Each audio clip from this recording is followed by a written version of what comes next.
ഒറ്റയടിക്കാണ് അത് സംഭവിച്ചത്. ഒന്നിനു പിറകെ ഒന്നായി 5 കിടാങ്ങൾ.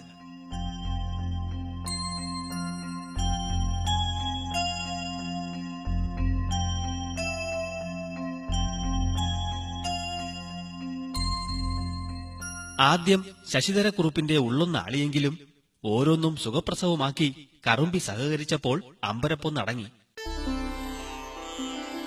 തഴവ വടക്കത്തു വീട്ടിലെ ശശിധരക്കുറുപ്പിന്റെ കറമ്പി പശുവാണ് പ്രസവ പെരുമ കൊണ്ട് കാലിപ്രസവത്തിലെ അപൂർവ ചരിത്രമെഴുതിയത്. 4 പൈക്കിടാങ്ങളെയും ഒരു മൂരിക്കിടാവിനെയും ഗർഭപാത്രത്തിൽ നീണ്ട 9.5 മാസം അവൾ ചുമന്നു നടന്നു. ഒടുവിൽ പ്രസവവേദന പോലും പുറത്തു കാണിക്കാതെ ഒന്നൊന്നായി വയറൊഴിഞ്ഞപ്പോൾ അത് വീട്ടുകാർക്കും നാട്ടുകാർക്കും അത്ഭുതമായി. വിദേശികളും സ്വദേശികളുമായി നിരവധി സന്ദർശകർ എത്തിയതോടെ കുറുപ്പ് സദാസമയവും തിരക്കിലാണ്. 16/10/2007 വ്യാഴാഴ്ച വൈകിട്ട് 4 മണിയായപ്പോൾ പശുവിന് പ്രസവത്തിന്റെ അസുഖം തുടങ്ങി.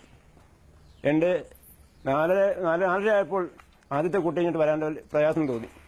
അത് ഞാനും ഭാര്യയും കൂടി ചേർന്ന് എടുത്തു. സെക്കൻഡ് 10 മിനിറ്റ് കഴിഞ്ഞപ്പോൾ രണ്ടാമത്തെ പെൺകുട്ടിയും പിറന്നു. പിന്നെ 1 മണിക്കൂറിന് ശേഷമാണ് മൂന്നാമത്തെയും നാലാമത്തെയും 5 കുട്ടികൾ പിറക്കുന്നത്. മൂന്നാമത്തേത് ആൺകുട്ടി, 4ഉം 5ഉം പെൺകുട്ടി. അല്ലെ 1 മണിക്കൂർ പശു ചാടി എണീക്കുകയും ചെയ്തു. കാലിപ്രസവത്തിൽ 5 കിടാങ്ങൾ കേരള ചരിത്രത്തിൽ ഇതാദ്യമാണ്. സാധാരണ മതിയിൽ നിന്നും വ്യത്യസ്തമായി ഒന്നിലധികം അണ്ടങ്ങൾ ഗർഭപാത്രത്തിലെത്തുമ്പോൾ സംഭവിക്കുന്ന അപൂർവ പ്രതിഭാസമാണ് ഇതെന്ന് വിദഗ്ധർ പറയുന്നു. ശശിധരക്കുറുപ്പിന്റെ പേരക്കിടാവാകട്ടെ കളിക്കാൻ 5 കൂട്ടുകാരെ കിട്ടിയ സന്തോഷത്തിലാണ്. ഇതിനിടെ കറുമ്പിയെ തേടി സർക്കാർ സഹായങ്ങൾ നിരവധിയെത്തി. ക്ഷീരവികസന വകുപ്പിന്റെ പാൽപാത്രങ്ങൾ, മൃഗസംരക്ഷണ വകുപ്പിന്റെ മരുന്നുകളും കാഫ് കിറ്റുകളും, ലൈഫ് സ്റ്റോക്ക് ഡെവലപ്മെന്റ് ബോർഡിന്റെ 1 ടൺ വൈക്കോലും ഒക്കെയും വടക്കത്ത് വീട്ടിലെത്തി.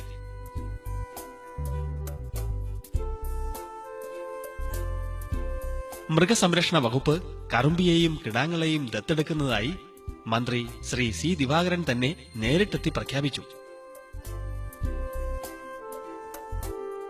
ഇതിനൊപ്പം ഓറിയന്റൽ ഇൻഷുറൻസ് കമ്പനിയുടെ ഇൻഷുറൻസ് പരിരക്ഷയും കേരള ഫീഡ്സിന്റെ കാലിത്തീറ്റയും തുടരെ നൽകും എന്ന പ്രഖ്യാപനം ശശിധരക്കുറുപ്പിന് ആശ്വാസമായി.